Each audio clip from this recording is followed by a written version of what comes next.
foreign. My name is Trent, and I live and travel out of my van all across North America. And along my travels, I often stumble upon creepy, abandoned, or even haunted places.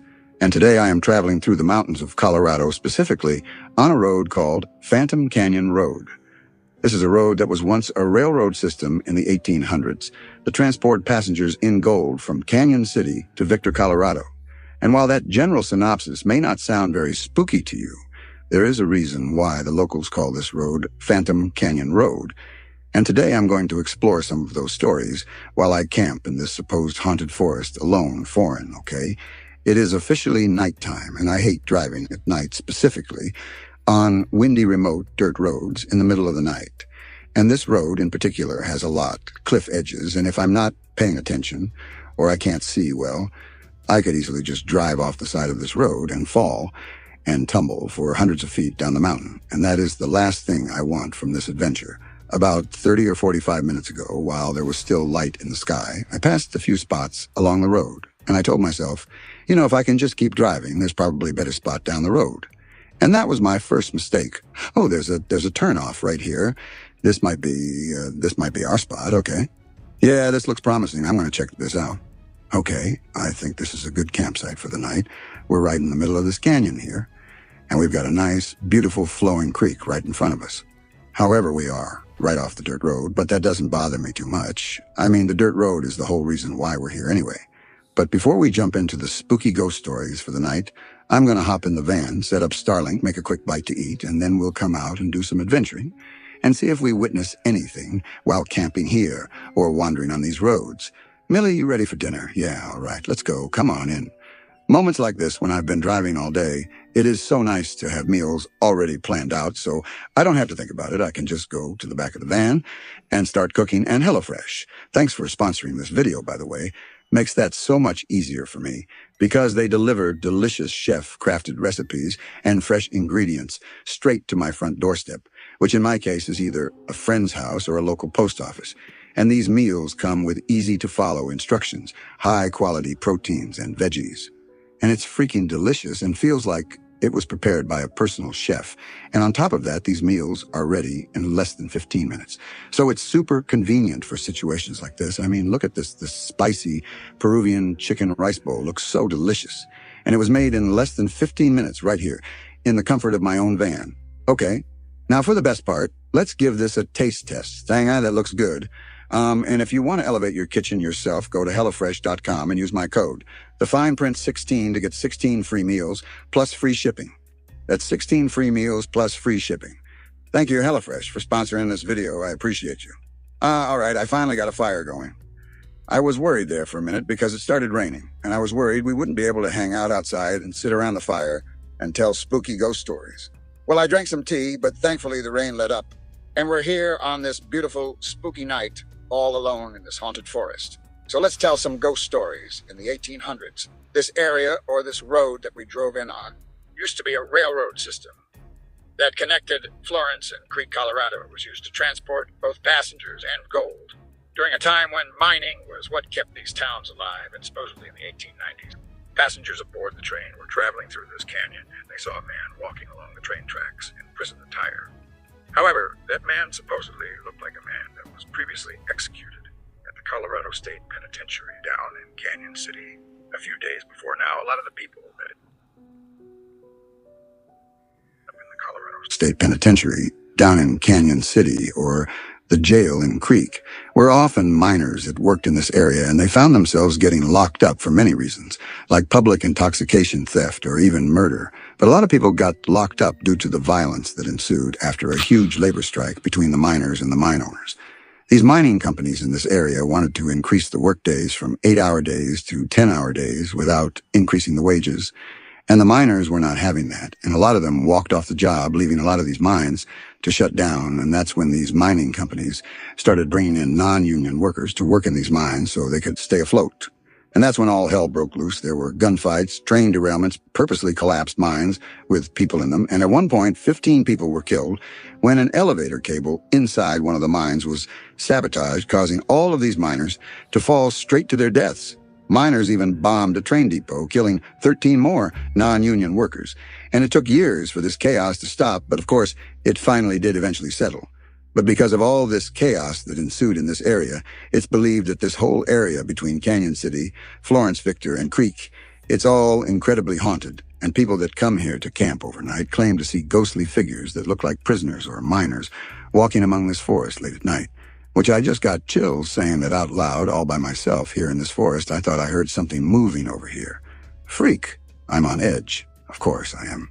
I'm in a haunted forest, for crying out loud. Okay? Before I freak myself out too much, I am going to put out this fire and go explore a little bit, walk along this road and see if we find or experience anything interesting, because there's a lot more to this area than just this campsite. So let's go explore now. Even though I'm here for the ghosts and the fear factor, there are some other things and other threats along this road and in this forest that I need to be aware about and smart about. I am in bear, bobcat, mountain lion country, so I need to be very careful traversing this road at night alone. So I do have some form of protection, just in case I do come across an animal that is a threat, and I can scare it away. And I'm also not going to travel too far away from my campsite. And that's also a big reason why I'm not bringing my dog Millie with me. I don't want to put her into any threat in the event that I do stumble upon some sort of threat. So, yeah, I just wanted to put that out there. I am aware that I am in a very vulnerable state, and I am taking the proper precautions. So with that out of the way, let's get to exploring foreign. I'm actually really scared right now, and not so much because of, the ghosts, but more so because of the potential threat of stumbling across a mountain lion or something. Because that is a very, very real threat out here at night, and they hunt at night. You know, a couple weeks ago, I was camping in a tent deep in the forest, and in the middle of the night, we were woken up to a very terrifying and eerie noise coming from the forest, and the best way that I can describe the noise that we were hearing was that it sounded like a woman screaming in pain and agony. It was this blood-curdling scream coming from the forest, but it sounded like it was about 500 feet away from our tent. I cannot express how terrifying that was to wake up to in the middle of the night while being in the middle of the woods. But as these screams kept going on and on, we were sitting in our tent just listening to it and trying to figure out if we were hearing this correctly. Was this really a woman screaming for help in the forest? Something just didn't add up about this experience. It didn't make any sense. And the weirdest part about it was yeah, it sounded like a woman screaming, but also it kind of sounded like something trying to mimic a human screaming for help. And that's what was the creepiest part about it. The cadence was just off it sounded just like something mimicking a human, but after listening to it for a little bit, we came to the conclusion that it was probably a mountain lion. But either way, that's still terrifying knowing that there's a mountain lion just a couple 100 feet away from our tent, you know?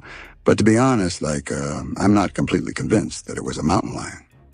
Because after that experience, when we finally got signal on our phones again, we were looking up mountain lion sounds, and yeah, they kind of sounded like what we were hearing, but not exactly.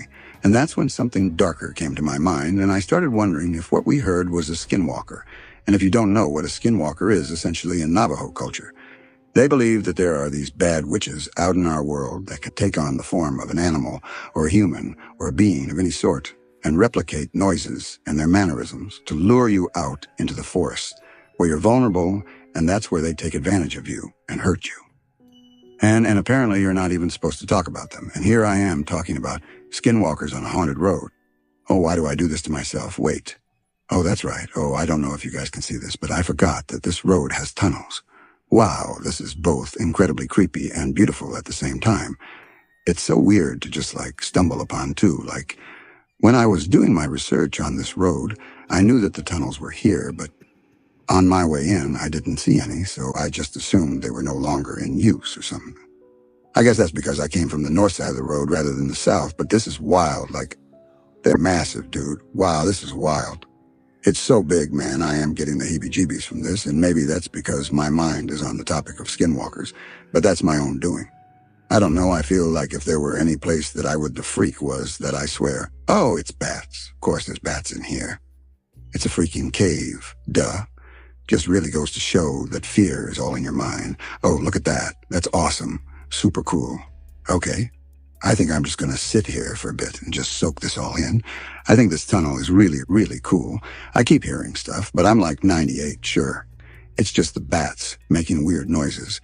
You know, something I've been asking myself when doing research about this place is, what is it about these old mining towns that makes them so haunted?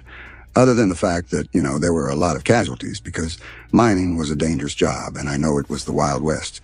So there were a lot of gunfights, a lot of violence, and maybe that's it. But something that I find interesting is that in the paranormal community, apparently Quartzite the mineral holds a lot of paranormal energy, and buildings or towns or places that are built upon a large quartzite nodes often experience more paranormal activity than usual. And I'm not quite sure the science behind that or why, but that is what, the paranormal community believes. And that's got me wondering, no, bear with me for a second. Maybe by digging into these mountains and mining all this ore, maybe they were releasing something, something evil that caused these tragic events or caused these people to do these bad things. And because there were a lot of gruesome murders back then too, and I just wonder if there's any correlation there. I don't know if it's my mind playing tricks on me or not, but I definitely just heard singing, distant singing. Okay, I know for a fact that the camera can't pick it up. It is so faint that I'm struggling to hear it. And I don't know if it's the sounds bouncing off the tunnel walls or what, but sounds like people singing. Oh, it's just some other people camping. I mean, makes sense after all. I am on public land, so there's bound to be other campers along this road. I guess I'm not so alone after all right? I think this is a good time to call it a night. I'm going to start heading back to the van and getting ready for bed. It's getting late and I'm getting tired. Oh, hi, Millie. All right, want to make me some tea before bed, some bedtime non-caffeinated tea and change? Thank you, Foreign Hope. The camera picked it up. But I just heard a thud outside. I just turned on my light outside my sliding door. I don't see anything out the windows. It sounded like something hit my van. I'm shaking right now. Hello, I literally have no idea what that noise could have been. It sounded like something bumping into my van. Now I've got my tripod out here that I forgot about, but that's still standing in my shovel. Maybe it slid.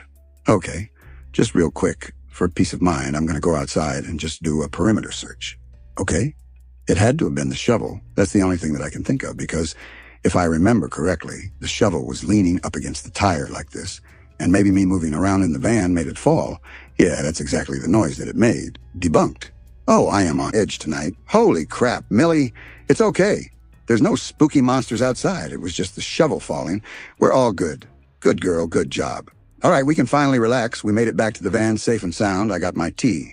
And I got Diablo 4 to keep me company until I fall asleep for the night. Oh, and I got my puppy Millie right here. She loves sleeping under the covers. Hopefully I won't wake up in the middle of the night to any spooky sounds or creepy noises out in the forest. But if it does happen, I've got my camera right there ready to roll, and hopefully I'll capture it on camera. But until then, I'm going to do my nightly routine of gaming, sipping on some tea, and I will see you guys in the morning. There you go. Millie, eat up. Good girl. Wow, it's so much more calm and serene in the morning. It's nice and sunny and warm, much less spooky during the day. That's for sure. It just really goes to show how much of this fear is in your mind, because in reality, I'm still in the same place. There's still mountain lions. There's still threats. But I'm just so much more confident about being out here exposed like this because it's daytime. I just heard something over that way. And at night, I'd be freaking spooked. But it's daytime and I got nothing to worry about. Millie, was your breakfast good?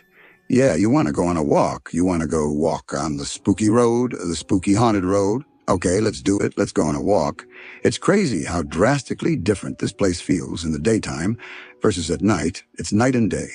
Now is this place haunted after last night's experience? I don't really know, but I do know that I was really creeped out. This road definitely does have a creepy vibe to it. And staying here last night was both exhilarating and anxiety-inducing. And to be honest, I think it was all in my head. But I don't know. Maybe there's something to this road, but overall we came out, we saw, and we conquered Phantom Canyon Road. And it was a blast. And hopefully you guys had fun following me along on this adventure.